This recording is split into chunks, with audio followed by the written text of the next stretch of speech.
Here are 3 ways you can use Find My iPhone to find your iPhone. So in the event that your phone is stolen or you have lost your iPhone, you can simply log in on web on iCloud.com/find. And once you log in here, you can track your iPhone from there. So here you can see I'm already there. And then I'll click sign in. And I'll put my email address here. Then also put my password. Then I'll say sign in. So now it's signing in. And once I sign in, you can see on the left here, you can see the iPhones that I have currently, right? Those 2 iPhones. And it will also show me the location here. You can change this map type, put satellite, etc. It will show you houses, like the specific location. So this is quite accurate, I would say, in this sense. From the options you have on the left, you can click on your iPhone like this. And then once you click, you can either play a sound. And if you play a sound, it will sound something like this on your iPhone. So let's say your iPhone hasn't logged the location as yet. You can attempt to play a sound so that it activates that Find My Location service, and then it will track the current location for that iPhone. And you can also enable lost mode on web. So if you have lost your iPhone or iPhone is stolen, you can click on lost mode and it will secure your iPhone even more. You can also erase your iPhone or remove it from the options here. It will show you the battery as well, like this here, and the battery level. And even if it's off, you can even track it as well, especially if you have the options we are going to show on screen right now. If all these options are on, then definitely you can track your iPhone. And I think this is one powerful thing about the iPhone, that you can't necessarily just lose it and not be able to track it as well. You can also be able to track it even better than most Android phones, I would say. So Apple has a feature where it sends the last location for this iPhone before total shutdown. I'll show you. So you just click on your name on your iPhone like this, scroll down, find the option Find My, click on it. You should have these options: Find My iPhone, My Location, this device, then Share My Location. So you should have these turned on, but the option we want is here, Find My iPhone. You should have these. This is disabled. It's already on. There's Find My Network. Then there's this one, which is called Send Last Location. So what this does is it sends the location of this iPhone to Apple when the battery is critically low.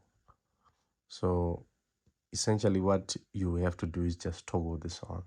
So when your battery hits 0%, which is not necessarily 0% because it will still be in power reserve mode, it will send the last location for the iPhone. And then you can use Find My on either a laptop or your friend's device to search the last location that is known or was known of your iPhone. The other option, of course, is to go into the application Find My. When you go into Find My, you see these options. There's people, devices, items, me. You want to click on devices, and it will show you all the devices that are connected to this iPhone. Is even your iPhone or the current iPhone that it's on. So the other device is also my other iPhone. So what you'd really want to do in this case is, if you are maybe in a family sharing group or something like that, you can add a device or add your iPhone as a device on one of your family members' iPhone or your friend's iPhone.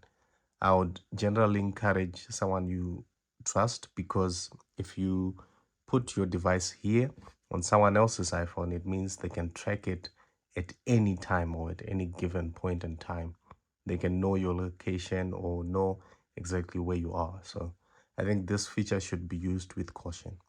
Another option which most people don't know about is the significant locations. So I once talked about it in this previous video right here, where your iPhone can track you even without you knowing. Basically, this option, you can find it here. So what we'll do is we'll tap on privacy and security, this option. Then under privacy and security, you want location services. Then once you're in location services, you go to system services here. Scroll down. And once you scroll down, you see here, there's an option, significant locations and routes. So I'll put my password. Once I put my password, you'll see it has 128 records, and you can clearly see the last location here, 24 March, and the timestamp as well. So sometimes it does record significant locations like places you have recently visited or you frequently visit, and it will store these records here. However, this is not as up to date as you might want, so it's not real time. If you want real time tracking, then Find My would be the best option. Now, let's say Apple Find My failed to find your iPhone. You can also use Google Timeline. So Google Maps tracks your activity in essence. So what you do here, you just click on this option. You see the options here, and you also see your timeline. You can also log in on web and you'll see the same. So Google Timeline needs to be set beforehand. If you're still new, it will show you timeline is off like this, and it will show you a bit of options down there. So what you can do is you can set your timeline to on, right? Here you can turn on your timeline. So what it will do is it will store a record of your day's trips, insights, places you have visited, those kinds of things. And it will store them on Google. The downside of this is, of course, some people don't want to be tracked all the time by Google because some people are skeptical. So obviously, this has to be used with caution and with the mind that you are being tracked pretty much all the time. But if you are looking for a more secure option, then these are some of the security options that you have when you're looking for your iPhone, especially if it has been stolen or you have just lost it. So this is an option which is on the table. So if you like this video, make sure you give it a thumbs up and make sure you subscribe.